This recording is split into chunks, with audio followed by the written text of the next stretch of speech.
veux aller à l'école, savoir lire, pouvoir écrire. Je veux aller à l'école, fabriquer des souvenirs. Je veux aller à l'école, savoir lire, pouvoir écrire. Je veux aller à l'école, préparer mon avenir. Si j'étais... Dans le cadre de notre travail, nous avons eu à concevoir des outils pédagogiques ludiques tels que les vidéos éducatives diffusées depuis 2020 sur BF1, touchant plus de 1 500 000 personnes au Burkina et dans la sous-région. Nous avons réussi à développer les jeux de cartes éducatifs.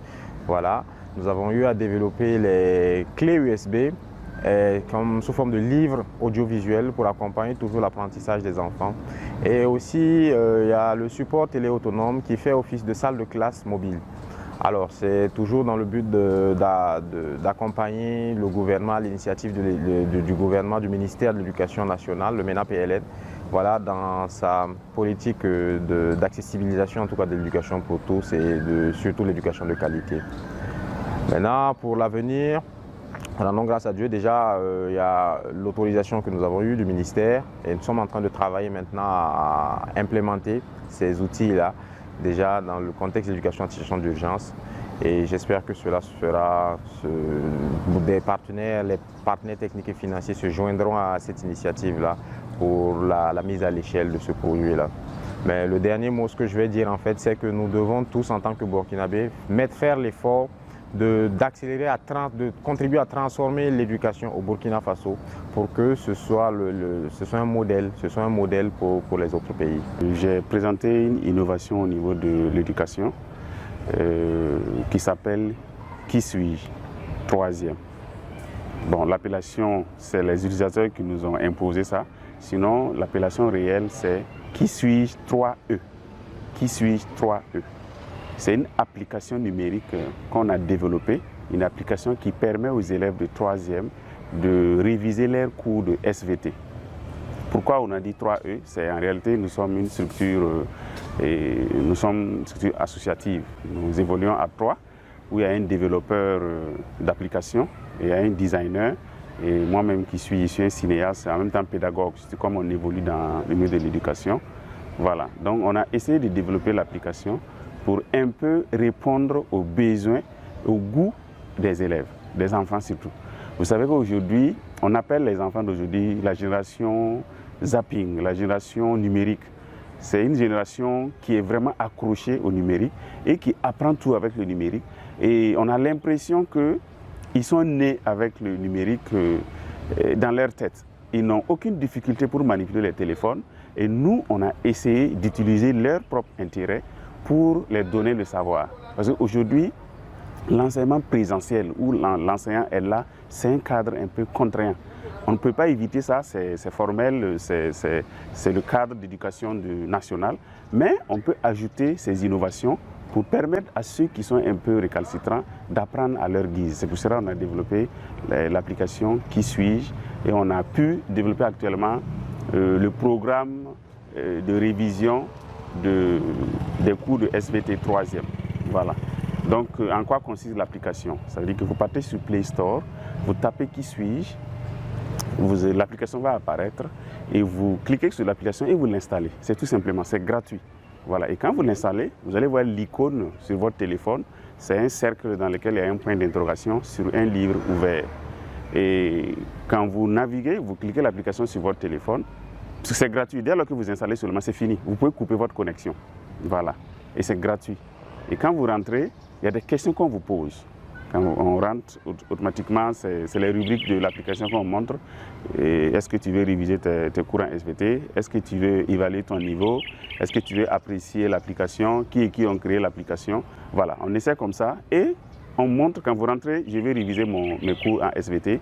Tout le programme enseigné en SVT, tout est là-bas sous forme de questions-réponses. Voilà. Et quand on pose la question, on essaie de personnifier. Voilà. Je peux dire, je suis la cavité où loge l'œil. Voilà. Et on donne plusieurs réponses. L'orbite, les cristallins liés en fait à l'œil. Voilà, au chapitre sur l'œil.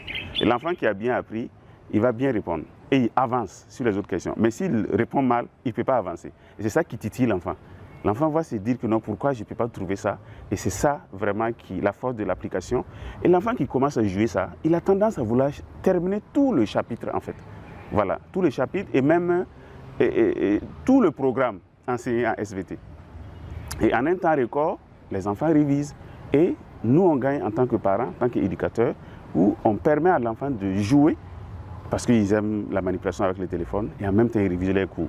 Actuellement, c'est le programme de SVT qu'on a pu développer, voilà, mais c'est l'occasion pour dire qu'on est là pour des partenariats, pour des accompagnements, pour qu'on puisse développer pour d'autres disciplines. Parce que les enfants aiment ça. Depuis qu'on a commencé à présenter ce programme, l'application, cette innovation au niveau de l'éducation, j'ai vu que dans le Burkina, il y a beaucoup de gens qui ont installé ça sur les smartphones, des parents qui ont installé pour les enfants. Et les enfants, ils nous appellent. C'est vrai, je n'ai pas mis des numéros là-bas. Comme je suis au Burkina, il y a beaucoup de gens qui me connaissent. Voilà, avec le nom inspecteur roc du commissariat de Tampi. Donc les gens me font des retours et ils demandent pour les autres matières. L'activité que nous avons menée ce matin, au titre de la Semaine mondiale d'action pour l'éducation, de la Coalition nationale pour l'éducation pour tous, du Burkina Faso, traitait naturellement du thème de l'éducation en situation d'urgence et particulièrement les innovations pédagogiques qui accompagnent justement le programme de l'éducation en situation d'urgence. Alors, c'est dire que c'est un thème très pertinent parce que en termes d'urgence, il n'y a plus rien à démontrer sur le terrain. Tout le monde peut constater que notre pays a un très grand nombre de déplacés internes avec tout ce que cela comporte comme conséquence, c'est-à-dire le déplacement des enfants et justement la menace du droit à l'éducation pour les enfants. C'est pourquoi, pour pouvoir assurer cette continuité, il fallait effectivement développer des initiatives et c'est ce que toutes les communications de ce matin nous ont montré. Ce qui a été présenté va en droite ligne d'innovations concrètes qui peuvent effectivement freiner justement cette rupture éducative sur le terrain et voire même améliorer le niveau des élèves. Donc, en cela, nous sommes vraiment satisfaits de ce qui a été fait et des résultats auxquels nous sommes arrivés. Des recommandations ont été formulées avec les participants et ces recommandations-là qui iront certainement en lieu opportun vont avoir des échos favorables certainement au regard de l'engagement de tous pour que la situation s'améliore dans notre pays. Il faut ajouter à cela ce que nous venons de dire au niveau du Burkina Faso avec la Coalition nationale pour l'éducation pour tous, que les activités continuent même jusqu'au niveau mondial où avec la campagne mondiale pour l'éducation, nous tiendrons bientôt une réunion du conseil d'administration que dirige actuellement la coalition du Burkina Faso par le biais de ma personne. Donc, ayant été témoin de ce qui a été fait ici, nous irons en tout cas faire écho de notre voix dans ce grand regroupement d'une centaine qui représente une centaine de pays à travers le monde, qu'est la campagne mondiale pour l'éducation, afin que justement notre plaidoyer aille encore au-delà de nos frontières pour mobiliser des partenaires plus forts pour en tout cas intervenir dans le domaine de l'éducation en situation d'urgence dans nos pays. Donc c'est une préoccupation et c'est pourquoi jusqu'à présent la campagne mondiale, lors de cette semaine mondiale d'action, a maintenu ce thème de l'éducation en situation d'urgence, en tout cas pour montrer son engagement total de faire en sorte que ce monde-là, par le biais de l'éducation, retrouve la paix et le développement. Ma communication a porté sur l'imagerie à Moékré. C'est un outil innovant au niveau du préscolaire qui a été expérimenté par ASMAE en collaboration avec le ministère de l'Éducation nationale, outil qui a été validé en juillet 2018. C'est un outil qui permet de stimuler les potentialités langagières des enfants au niveau de la petite enfance.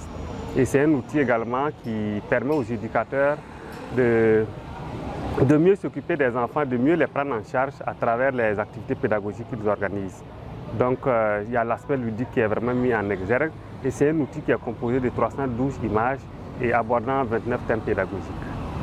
Voilà, il est aussi utilisé dans plusieurs contextes, dans les espaces amis des enfants, c'est au niveau également des structures d'éducation préscolaire, et publiques comme privées et aussi communautaires. Et au niveau de la prime enfance, les espaces de crèche là, l'outil est également utilisé au profit des enfants. Préparer ton avenir.